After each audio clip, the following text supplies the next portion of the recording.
2 femmes draftées en NBA. 1969, soir de draft.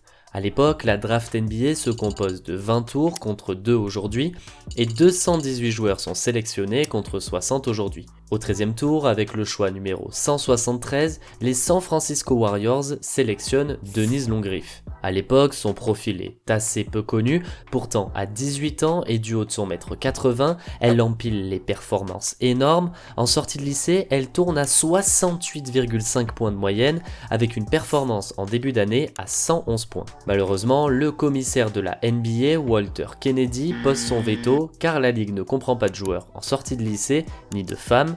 Elle ne jouera donc jamais en NBA. Mais les Warriors, qui voulaient en faire la star de la ligue, décident de sponsoriser une équipe féminine pendant 1 an, les Warrior Girls Basketball League. La vraie première femme draftée en NBA est donc Louisa Harris. Elle est elle aussi fantastique en universitaire. Elle remporte 3 titres de suite en tournant à 25,9 points et 14,5 rebonds de moyenne.